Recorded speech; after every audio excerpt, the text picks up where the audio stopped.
Whoa, what is going on, football fans? Back at it with another New York Giants video. Got a lot to talk about today. Sorry I'm getting the upload up a little later than I normally do, but wanted to go over it. There's been a lot of news in the New York Giants world the last couple of days, a lot of roster moves. There was more roster moves today for the Giants, a couple yesterday. Of course, I did my mock draft yesterday, so I just figured I'd couple it all into one. In addition to that, I'll talk about the big news from around the league. Deshaun Watson looks like he's going to be suiting up for some team in the NFL next year. He's not going to be going to prison. I don't know all the specifics about the case and everything else, but he's not going to be going to prison. And it seems as if the hot stove is heating up and somebody is going to look to acquire him. And I'll get into all the specifics, but reportedly, potentially 10 teams are interested in bidding for his services. Do I think the New York Giants are one of those teams? No, for a few reasons. John Mara came out, 2 months ago and said that the New York Giants will have no interest in trading for Watson. He talked about how they completely mishandled Daniel Jones. He sounded as if he wanted to give Jones an opportunity. And the biggest reason being the New York Giants don't have much money to spend. Now, you could certainly say that the New York Giants could include some players in the trade to offset some of the salary.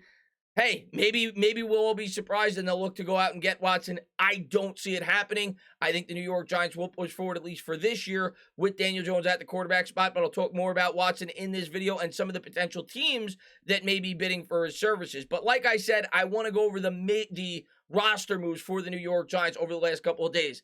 As we all know as Giants fans, before the offseason started, Schoen came out and said that he wants to shed $40 million off the salary cap for the New York Giants. The Giants, of course, entered the offseason about -$10 to -$12 million in cap space, depending on where you looked. They've already made some moves before the last couple of days, shedding about $10 million by getting rid of guys like Kyle Rudolph and Devontae Booker. Well, over the last 2 days, Schoen and the New York Giants have been very busy. The contract specifics have not come out on Blake Martinez, but I have to imagine, much like the Sterling Shepard contract, which I'm going to get to as we go, throughout the video, is going to be a significant discount. In terms of how much the New York Giants have shed, I don't know the exact specifics until I see, the contracts in place, but I would think if you include Bradbury, which potentially may be traded, the Giants are probably going to hit that $40 million number if, in the end, they end up trading James Bradbury to save another $12 million.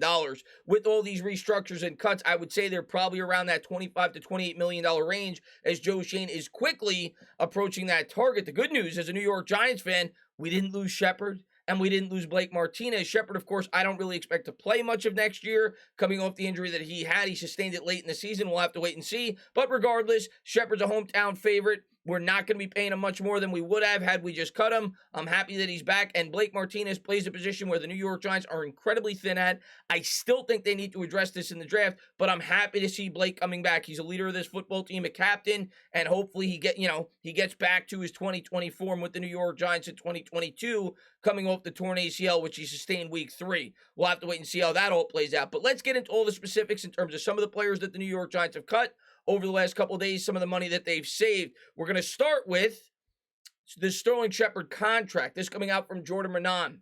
Sterling Shepard's new deal has a max value of $5.25 million with incentives. He was scheduled to make $8.5 million, so he can make back a good chunk of that with a strong season. We don't know what the incentives are. We don't know how much of that's going to go against the cap, but I think it was going to be, they were going to save $4.5 million if they cut him. So this contract is basically offsetting what you would have saved if you just cut him anyway. Shepard knows he's probably not going to be able to play much next year. I saw some people talking about on Twitter, it might have been Duggan, saying that I think it was Art Stapleton, that there was value for Shepard staying, not only because he grew up a Giant, but because he's familiar with, with all the doctors during the rehab process, so on and so forth.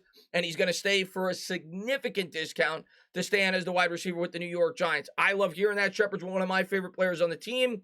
And it didn't cost us really anything. That's what we would have saved had we cut him. So good news there from the Sterling Shepard front.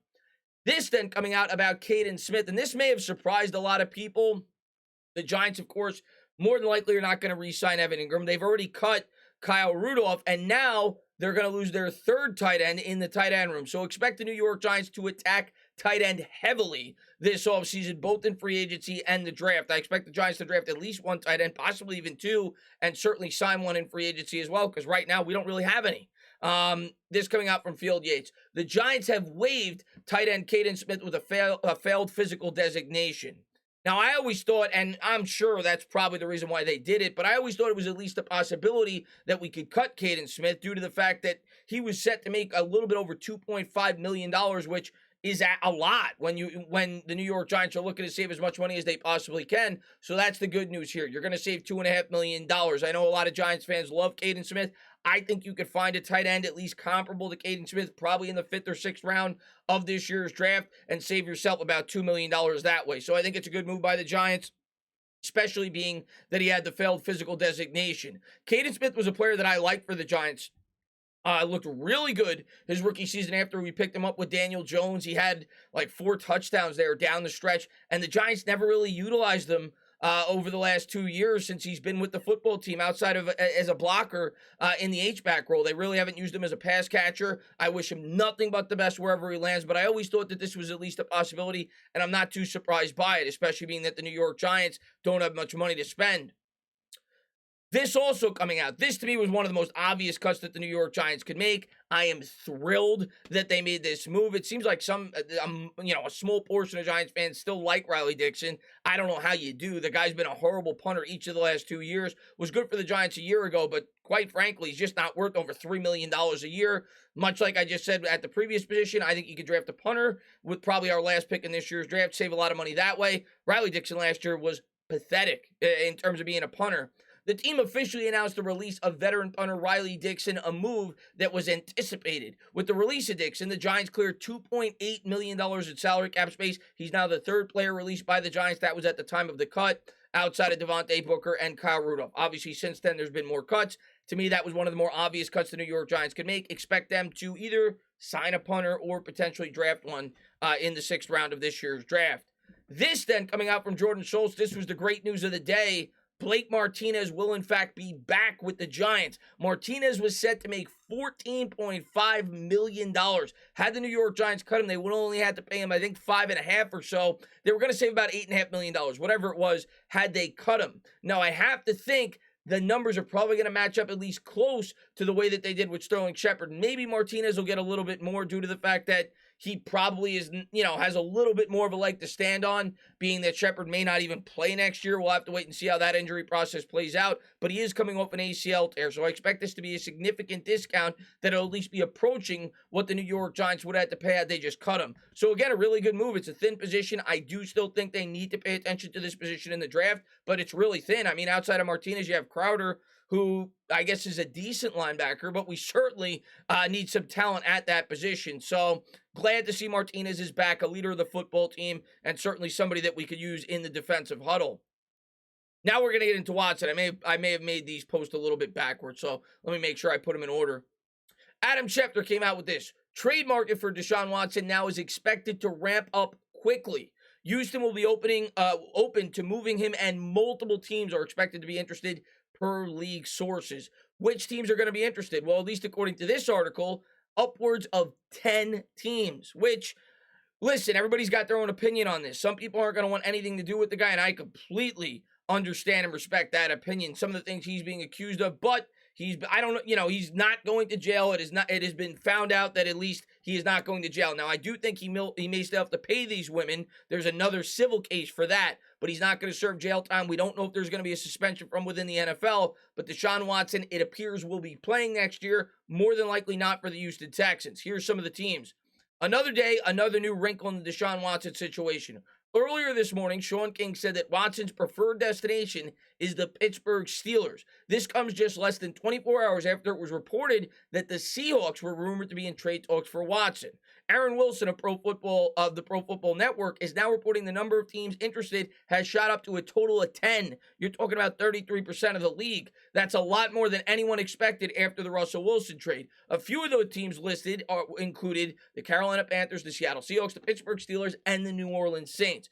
Of course, whoever ends up with him, that could change the dynamic of the draft. And as a Giants fan, I think we're all probably hoping that Deshaun Watson does not land with the Philadelphia Eagles. Do I think he'll be with the Giants? No. The Eagles have a lot to offer, though, but Deshaun Watson does have a no-trade clause, so he could elect to pick which team he wants to go to.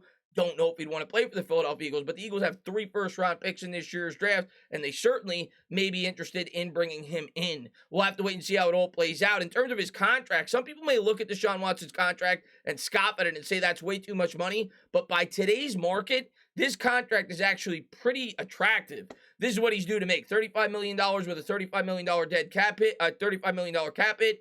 2023, $20 million, 2024, $32 million, 2025, $32 million. Some people may look at that and say that's a lot of money, and it is, but for the quarterback position, when you see some of the money that these quarterbacks are getting, Aaron Rodgers just got 50, Mahomes making about $50 million a year on average, Josh Allen about 43, I think Dak Prescott's about 40. That's actually pretty cost effective due to the fact that he signed that extension a couple of years ago when the market was a little bit lower than it is now. So the contract is actually pretty attractive for whoever may bring him in, and we'll have to wait and see how all the the legal proceedings and everything plays out with Watson. But it looks like he's going to be playing next year, and more than likely will not be playing for the Houston Texans. If I had to guess, Pittsburgh Steelers do make a lot of sense. A lot of people have talked about that they're looking for a quarterback, obviously. Saints are another team, but I think the Steelers could make sense. There were rumors that he was potentially interested in playing with Brian Flores as well. He now, of course, is part of the coaching staff with Mike Tomlin over there in Pittsburgh. We'll have to wait and see how it all plays out. As always, guys, if you liked what you watched, please subscribe. Drop a comment. Maybe give me a little thumbs up. Cheers.